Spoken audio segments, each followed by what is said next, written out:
Capítulo 7. El encuentro. Para que tú me oigas, mis palabras se adelgazan a veces como las huellas de las gaviotas en las playas. Pablo Neruda. Era una tarde de lluvia. Todos los padres recibían las excelentes calificaciones de sus hijos, alardeando, mientras que Nelly se retiraba lentamente de todo el gentío.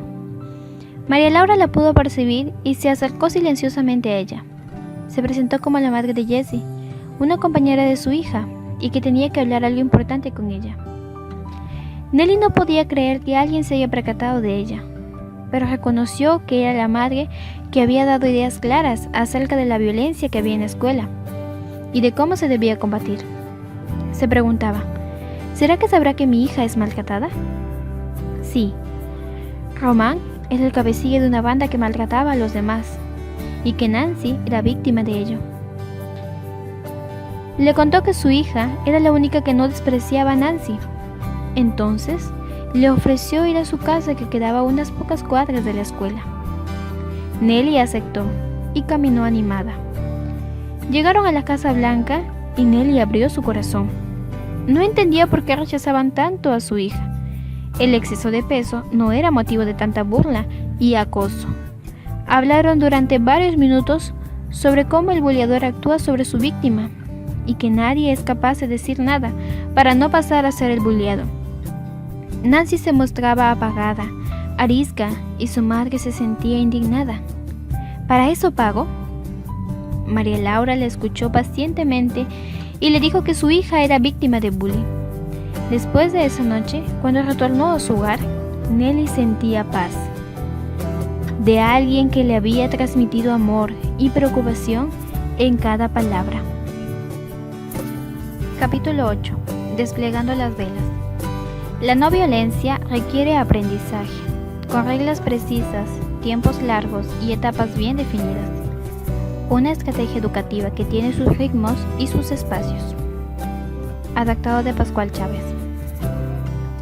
Esa mañana Nelly partió de su casa. Veía a la gente apresurada ir de un lado a otro.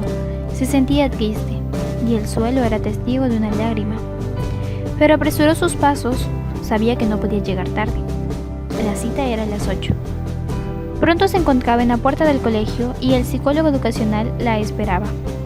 Inmediatamente llamaron a Nancy y a su tutor a la sala, también para explicarles cuáles serían las estrategias que tendrían en cuenta de allí en adelante para calmar el bullying. Nancy sintió cómo las velas de su barco se desplegaban, por la seguridad de un experto. Aprendió durante las siguientes semanas cómo hacer valer sus derechos. Además, acudió a un endocrinólogo para controlar la obesidad y aprender a valorarse a sí misma. Además, el tutor inició talleres en el curso con la ayuda del psicólogo sobre temas como aspectos mejorables en la clase, qué es lo que más y menos les gusta del otro. Nancy aprovechó eso para hacer valer sus derechos y a no ser discriminada en clase. Inmediatamente todos miraron a Román y su grupo. Hubo un silencio sepulcral, pero Nancy sintió cómo se purificaba el aire. Se sentía bien.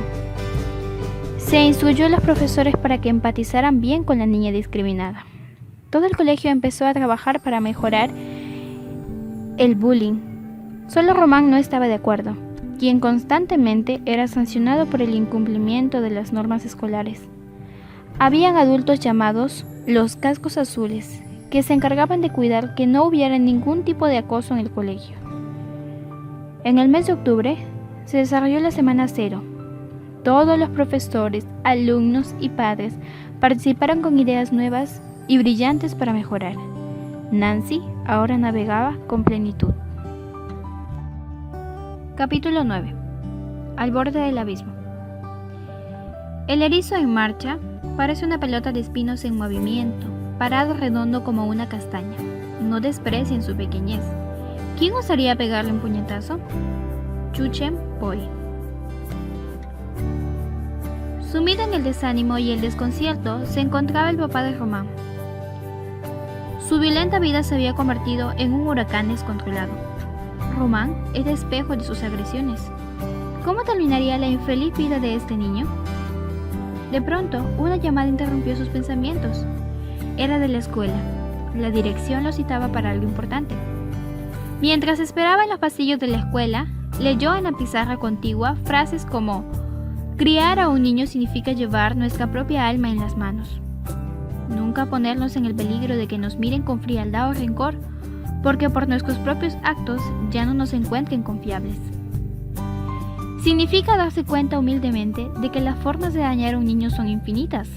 La más pequeña aspereza, el menor acto de injusticia, de burla desdeñosa o la violencia en todas sus formas dejan heridas que duran de por vida en la frágil alma de un niño. Ni que fuera de cera, pensó Raúl. Luego seguía la historia de un bichito que había perdido su luz y entre las opciones que el ecosistema le aportaba era andar con una velita, pero que tenía que tener cuidado de no quemar a las mariposas dormidas, los bigotes de los conejos. Y el consejo era que estamos acostumbrados a convivir con la agresividad, que hemos perdido la medida de lo prohibido. ¿Un bichito de luz? ¿A quién se le ocurre eso?, pensaba Raúl. De pronto, lo llamaron para comunicarle que su hijo era el cabecilla de una banda, donde ocasionaban robos, acosos, etc., y que tendrían que suspender sus clases hasta fin de año, porque era necesario que lo llevaran a un centro de reforma, y que no le aseguraban una vacante para el próximo año. Raúl salió destrozado. Esperó a Román, pero no llegó. Fue a buscarlo, pero no lo encontró. Capítulo 10. Lo inevitable. He aquí que Dios es excelso en su poder. ¿Qué enseñador semejante a él? Job, capítulo 36, versículo 22.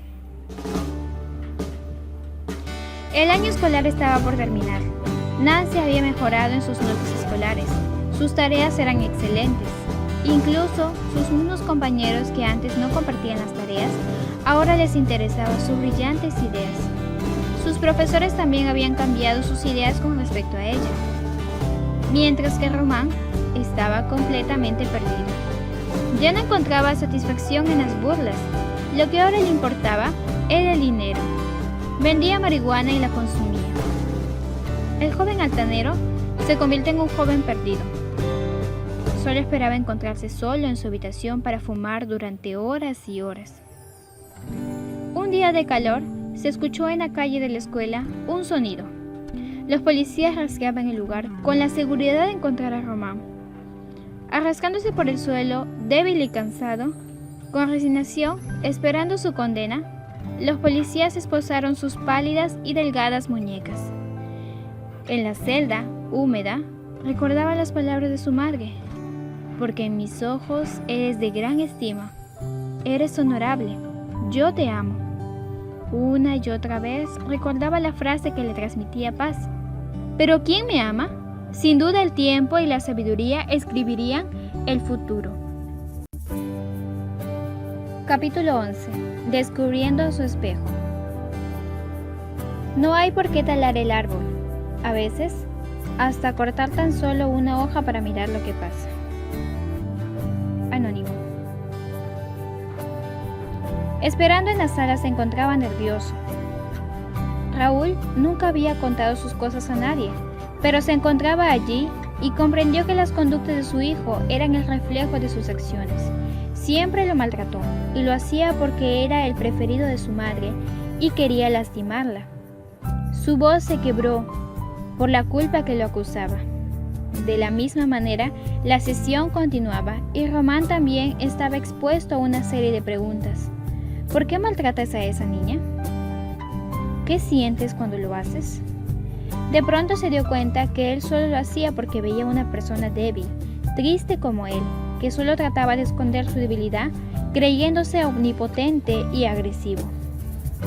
Lo mismo sucedió con sus demás integrantes del grupo, y analizaron los vínculos con sus familias y fueron sometidos a series de preguntas.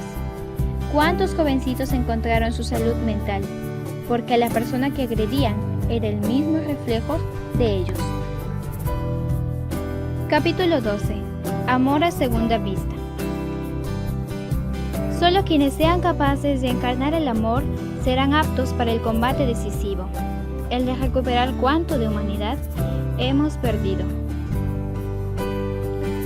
Mirando el panorama que le ofrecía la naturaleza, el sonido de los árboles, los pájaros, las olas del mar, se encontraba Román viajando. Concentrado en el viaje, no se había percatado que el asiento de su lado había sido ocupado. Se encontraba concentrado en el sonido del silbido del tren y la joven lo miraba. De pronto le dijo: «¿Román? ¿Me conoces?», le preguntó confundido. Entonces se presentó por su segundo nombre, Beatriz. Al parecer Román la reconocía, pero estaba confuso. Y pronto ella le confesó que era aquella niña llamada Nancy. Él se quedó cautivado por su belleza. Habían pasado 5 abriles desde la graduación de la secundaria, y ambos habían tomado caminos distintos. Román le preguntó a dónde iba, y ella le dijo que iría a visitar a una amiga en Villa del Mar. Él le comentó que sus caminos estaban destinados y que esperaba que pronto se encontraran nuevamente. Sin duda, acordaron encontrarse en las orillas del mar. Y un día aconteció ese encuentro. Ahora Román podía decir con gran gozo: «Porque para mis ojos eres de gran estima, eres honorable y yo te amo». Y una paz inundó su corazón. El cielo fue testigo del primer beso y la arena de una lágrima salada.